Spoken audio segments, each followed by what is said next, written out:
ఖచ్చితంగా వాళ్ళు కుట్ర చేశారు. మరి డీప్ ఇన్వెస్టిగేషన్ చేయిస్తారా? ఎందుకంటే ప్రతిసారి ఒకళ్ళ మీద ఒకళ్ళు చేసుకుంటూ ఉంటారు. ఇప్పుడు వివేకానంద రెడ్డి గారి హత్యకి సంబంధించి కూడా అప్పుడు ఆ రోజు కరెక్ట్ గా ఎలక్షన్స్ ముందు మీ మీదకి వచ్చేసింది అది. ఇప్పుడు అసలు వచ్చినప్పటి నుంచి అంతా మీ వల్లే మీకు గుర్తుందో లేదు, 2019లో కూడా ఇలాగే ఒక బోట్ కొట్టుకొస్తే అప్పుడు కూడా మీరే చేసేసారని మీ మీద వేసేసారు. ఇప్పుడు 3 బోట్లు వైసీపీ రంగులు క్లియర్ కట్ గా కనిపిస్తున్నాయి. అసలు 2.5 లక్షల క్యూసెక్కుల వరద అదనంగా కనీసం సముద్రంలోకి వెళ్లి కదలకుండా స్లూయిస్ గేట్లు ఎత్తకుండా ఇప్పుడు ఆపేస్తున్నాయి కదా. అంటే ఏదో జరిగిందనేది అందరికి క్లియర్ గా కనిపిస్తుంది. ఎట్లా ఎక్స్పోజ్ చేస్తారు?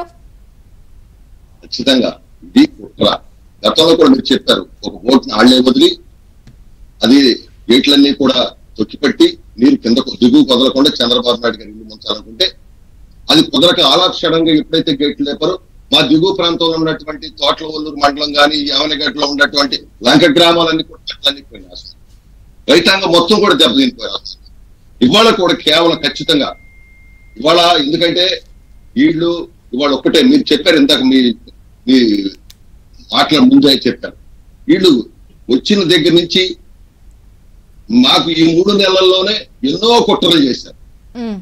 చంద్రబాబు నాయుడు గారు కానీ పవన్ కళ్యాణ్ గారు కానీ ఎన్డీఏ ప్రభుత్వం కానీ ఒక పద్ధతి ప్రకారం పనిచేసుకుంటూ వస్తా ఉంటే ఈ ప్రభుత్వం ఒక మంచి పేరు వస్తా ఉంటే దాన్ని చెడగొట్టాలనేటువంటి ఉద్దేశంతో కేవలం సోషల్ మీడియా ద్వారా జగన్మోహన్ రెడ్డి నిద్రపడతల, అధికారం పోయిన దగ్గర నుంచి ఆయనకి నిద్రపడతల, ఆయన మంత్రులకు నిద్రపడతల.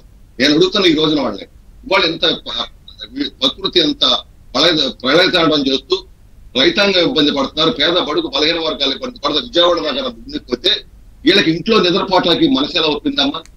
వీళ్ళు అధికారాన్ని అనుభవించి ధనాన్ని దోపిడీ చేసి ఇవాళ వీళ్ళు ఎక్కడైనా ఒక మంచినీరు ప్యాకెట్ ఇచ్చారా? ఎక్కడైనా ఒక అన్నం ప్యాకెట్ ఇచ్చారా? ఇవాళ ఎంతమంది స్వచ్ఛంద సంస్థలు బయట నుంచి వస్తా ఉన్నారు? ఇది కేవలం కుట్ర కాకపోతే వీళ్ళు ఎందుకు మాట్లాడరు? వీళ్ళు కనీసం అక్కడ బుడమేరులో గండి తెగిలితో వచ్చారా? లేదు ఇక్కడ మరి ఏదైతే ఈ ప్రకాశం బ్యారేజ్ దగ్గర జరిగిన సంఘటనకు వచ్చారా? లేదు ప్రజలను చూడటానికి వచ్చారా? ఏదో ఒకసారి అలా వచ్చి ఒక చెట్టు ఇచ్చారంట, ఒక కోటి ఇచ్చారంట, అది బాగా ఎవరి కోసం ఇచ్చారు అంటే నీకు ప్రజలతో సంబంధం లేదా? ప్రజలతో మీకు అవసరం లేక అంటే ఇళ్లలో పడుకుంటారా మీరు? ఇదేనా ఒక ప్రతిపక్షంగా? ఆనాడు నారా చంద్రబాబు నాయుడు గారు మీరు అధికారంలో ఉండగా వరదలు వస్తే, కృష్ణానది వరదలు వస్తే మేమందరం కూడా మేము తోటల ఒల్లూరు పరివాహ ప్రాంతంలో కృష్ణానది పరివాహ ప్రాంతంలో ఉన్నాం. మేము 98 చూసాం, 2009 చూస్తాం, 2019 చూసాం, వాళ్ళు చూస్తా ఉన్నాం. అధికారంలో లేనప్పుడు కూడా మేము కష్టపడి పనిచేస్తాం. ఈ రోజు ఎలా పనిచేస్తాం, ఆ రోజు పనిచేస్తాం.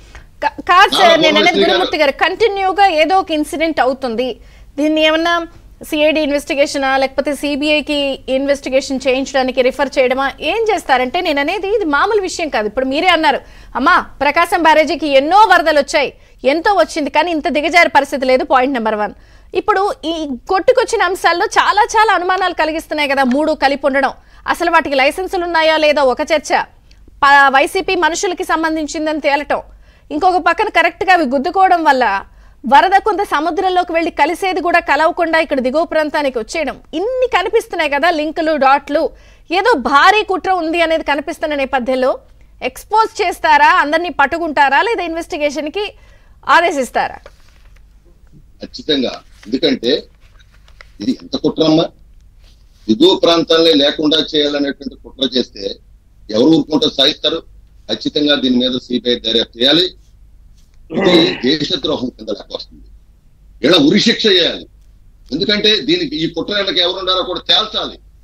ఖచ్చితంగా ఈ బోట్లు నందిగామ సురేష్ అనేది కలసల రఘురాం, రామ్మోహన్ అనేది తెలియపోయింది. కాబట్టి వీటిని నడిపిన వాళ్ళు కూడా పలానాళ్ళు అని చెప్పి ఈ రోజున రాజధానిలో చెప్తా ఉన్నారు. ఇంత క్లియర్ కట్ గా ఆధారాలు ఉన్నప్పుడు ఖచ్చితంగా సిబిఐ దర్యాప్తు చేయాలి. వీళ్ళందరినీ కూడా ఇలాంటి దుర్మార్గుల్ని, అంటే కింద ప్రాంతాలనే లేకుండా చేయాలంటే దుర్మార్గుల్ని ఉరిశిక్ష చేయాల్సిందే. ఎందుకంటే ఇలా ఎక్కడో చోట మీరు వెళ్ళినప్పుడు ఫుల్ స్టాప్ పెట్టబోతే భవిష్యత్తులో వీళ్ళు ఎన్నో కుట్రలు కుతంత్రాలు చేస్తారు. సొంత బాబాయ్ విషయంలో కుట్ర చేసినటువంటి వ్యక్తి ఈ ప్రజలు ఉంటే ఏంటి పోతే ఏంటి, వాళ్ళకి ఈ రైతులు ఉంటే ఏంటి పోతే ఏంటి, ఈ పంటలు నష్టపోతే ఏంటి, పశువులు నష్టపోతే ఏంటి, వీళ్ళకి కావాల్సిందే రాజకీయం, వీళ్ళకి కావాల్సిందే డబ్బు, వీళ్ళకి కావాల్సిందే అధికారం, ప్రజలు కాదు. కాబట్టి వాళ్ళని ఖచ్చితంగా చూస్తారు. వాడు విజయవాడ మహానగరం ముందుకు పోతే వీళ్ళందరూ ఎక్కడికి వెళ్ళిపోయారు? వెలంపల్లి శ్రీనివాస్ ఎక్కడికి వెళ్ళిపోయాడు? మల్లాది విష్ణు ఎక్కడికి వెళ్ళిపోయాడు, దేవినేని అవినేష్ ఎక్కడికి వెళ్ళిపోయాడు. రావాలి కదా, పని చేయాలి కదా, ప్రజలతో వీళ్ళకి పని లేదా. కేవలం కుట్ర ఉంది కాబట్టి ప్రశాంతంగా ఇళ్లలో కూర్చుంది. అయినా సరే 74 ఏళ్ల వయసులో దేనికి బెదరకుండా నిద్ర లేకుండా ప్రజల కోసం పరితపిస్తా ఉన్నారు. చూడండి అమ్మ, ప్రకృతి కానీ కూడా మీ గవర్నమెంట్ చికాకు పరుస్తున్నారు కదా. ఇందాక డివి శ్రీనివాస్ గారు అన్నారు ఏదో ఒక అంశం మీరు ఇదా వెళ్తున్నారు, దాన్ని మళ్ళీ ఇటు చేస్తున్నారు. ఇది చికాకు పరచడమే కదా. 3 అడుగులు ముందుకు వెళ్తే వెనక్కి ఇంకో 4 అడుగులు వెనక్కి లాగే ప్రయత్నం జరుగుతోంది. ఇవే చూసుకుంటారా, అవి చేస్తారా, పాలన ఇస్తారా? ఇన్ని చికాకులు పెడుతున్నారు కదా. దుర్మార్గులు ఏం చేస్తారమ్మా, సినిమాల్లో హిలాలో ఏం చేస్తారమ్మా, కుతంత్రాలు కుట్రలే చేస్తారు. ఇది రాష్ట్ర ప్రజలందరూ కూడా తెలిసిపోయింది. రాష్ట్ర ప్రజలు కూడా భయపడి ఎగబడి ఓట్లు వేశారు ఎన్డీఏ కూటమి. జగన్మోహన్ రెడ్డి కుట్రలన్నీ తెలిసే ఈ పార్టీని తీసుకొచ్చారు. కానీ మీరు అన్నట్టు వీళ్ళకి కూడా ఇలా కుట్రలకు ఎక్కడో చోట ఫుల్ స్టాప్ పెట్టాలి. ఈ విషయంలో 3 ఖచ్చితంగా నెలల్లో మీరు బలమైన సిగ్నల్ గట్టిగా ఇవ్వలేదా? ఇచ్చుంటే ఇంకా ఇంత ధైర్యం వచ్చేది కాదేమో కదా. అంటే బలమైన సిగ్నల్ అంటే ప్రజలు అంటే పిచ్చి పిచ్చి వేషాలు వేస్తే తోలుస్తాం అనేది చట్ట ప్రకారమే. ప్రజలు ప్రశాంతంగా బతకాలి, ప్రజాస్వామ్య పద్ధతిలో బతకాలి, నియంత పరిపాలన చేయకూడదనేది చంద్రబాబు నాయుడు గారి యొక్క ఉద్దేశం. కానీ వీళ్ళు దాన్ని అలసుగా తీసుకుంటారు.